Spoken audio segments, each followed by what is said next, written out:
কাছাড়ে অবৈধ মদের ব্যবসার রমরমা। কাটিগড়ার স্টেশন টিলা এলাকায় অবৈধ মদের রমরমা ব্যবসাকে কেন্দ্র করে চরম আতঙ্ক ও ক্ষোভের পরিবেশ।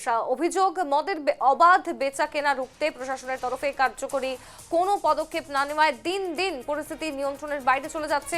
এলাকাবাসীর দাবি, আবগারি বিভাগের তরফে মাঝে মধ্যে অভিযান চালানো হলেও তা চোখ দেখানো। অভিযানের আড়ালে অসাধু লেনদেনের অভিযোগও উঠেছে। অন্যদিকে জেলা পুলিশ প্রশাসনের নীরব ভূমিকায় সাধারণ মানুষের মধ্যে ক্ষোভ বাড়ছে। রাত নামলেই মাতালদের দৌরাত্মে এলাকা কার্যত অচল হয়ে পড়ে।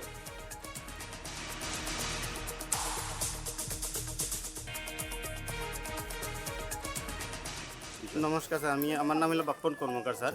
আমি স্টেশন চন্দ্রনাথপুর জিপি স্টেশন টিলা বাড়ি স্যার আমার। আর আমরা গ্রামের মধ্যে স্যার দেখুন 9 তারিখ আমরা ভোটের দিন, আর আমিও স্যার দেখো ভোট দিয়ে আইলাম।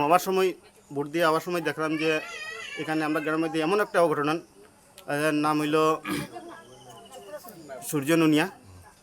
তারপরে প্রত্যেকটা ছেলেটা মানে এমন ছেলে একটা 2-3 বার ঘটনা করে এসেছে স্যার। এর মধ্যে স্যার ঘরের মধ্যে তারা মদ বিক্রি করা করে তারা প্রায় গ্রামের মধ্যে তারা ছোটো বড়ো সবে গিয়া খায়। এর মধ্যে যদি আমরা কোনো কিছু কোয়ার যাই তারা কোনো কথা আমরা মধ্যে নেই না।